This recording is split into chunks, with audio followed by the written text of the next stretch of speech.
The filles du roi, or king's daughters, were the hundreds of young women sent by the King of France to a remote fur trading colony called Canada. Between 1663 and 1673, nearly 1,000 of them arrived in the St. Lawrence Valley, and this is not what they looked like. For some reason, these women seem to always be depicted in history books and online articles as extremely wealthy. Like, these are princess dresses. If you don't believe me, here is a princess from that era. So what I want to do today is to try and figure out what these women actually dressed like, because these early settlers in New France were not, in fact, princesses.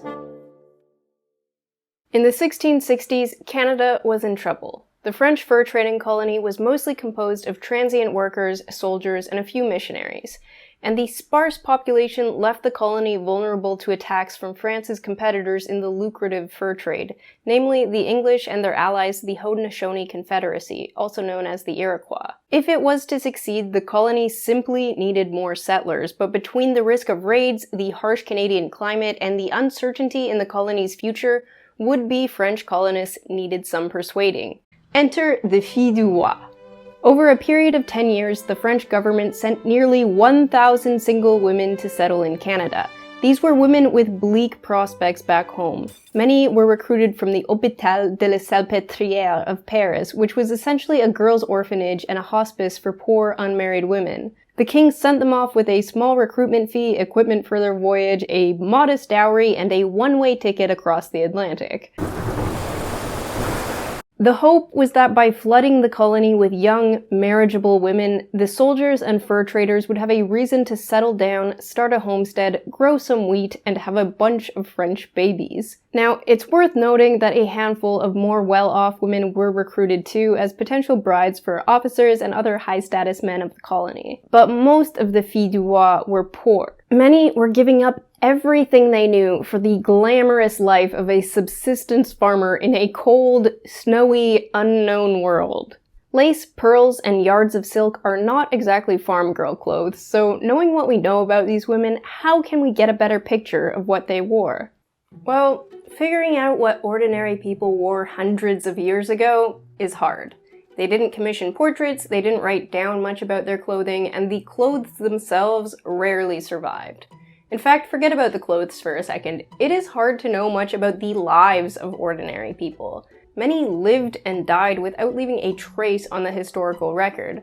Often, the only reason historians know that a person even existed is through the moments in their life when they brushed up against powerful people and institutions. When all we know about a whole class of people is what can be inferred from court documents, wills, and baptismal records, we're obviously not going to get much insight into their daily lives. So how on earth could we ever figure out something as quotidian as the clothing of a handful of poor women in a struggling, underpopulated colony 350 years ago?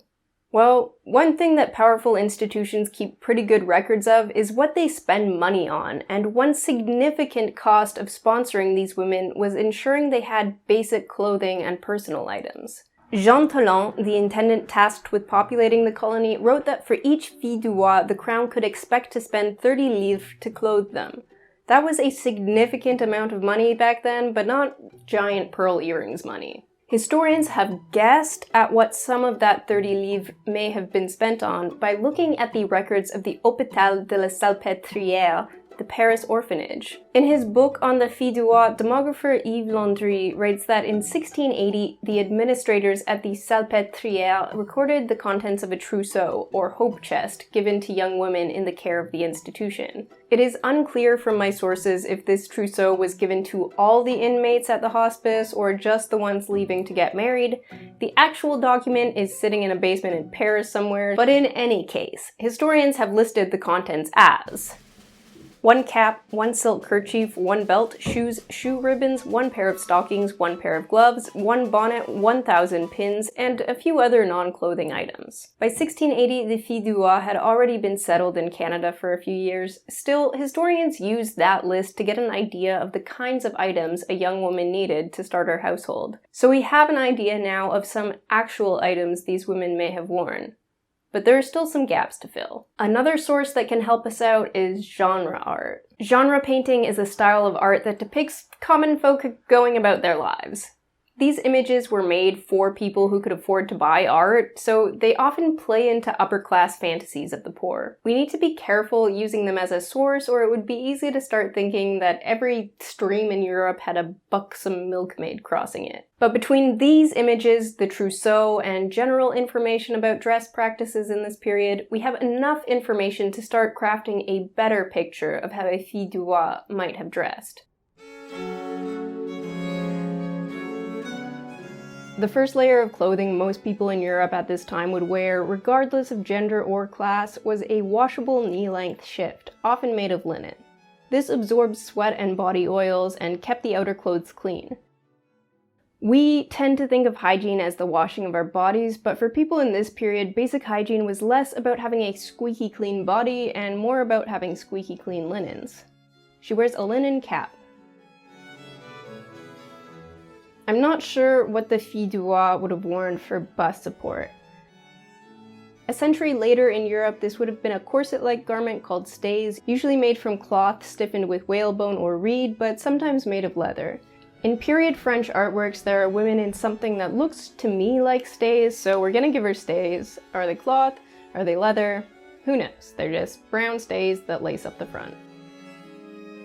I'm giving her a wool petticoat skirt that reaches just below mid-calf, a practical length for doing farm labor. The trousseau mentions a pair of stockings and shoe ribbons. We'll leave the shoe ribbons back in Paris, I think, and give her some basic leather shoes, the type that can be seen adorning the feet of many common people in France.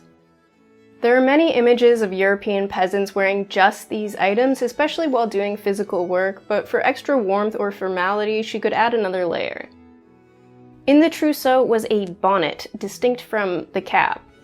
I'm not sure what bonnet actually meant to a 17th century person, but I do know that throughout the century all over Europe there are images of women donning black hoods. Hoods were present in the New World too.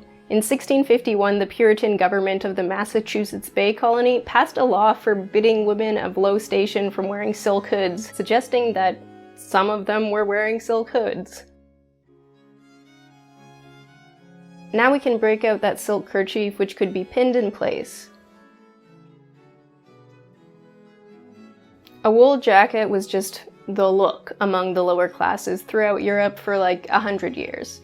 In the mid-1600s, dropped shoulders and loose half-length sleeves became popular. Even if you're not a fashion history buff, this silhouette might be familiar to you from the works of Vermeer and other Dutch masters. This jacket might be pinned up the front, or as pictured in these late 1600s French prints, be laced closed. A second wool skirt could be worn over the petticoat. This could be gathered up to keep it out of the way, or worn loose. Aprons are ubiquitous in imagery of lower and middle class people from this period. They kept your clothes clean, you could carry stuff in them, and in times before running water, it would have just been handy to have something right there to wipe your hands on. They could be swapped out for a clean one to instantly make you look more put together.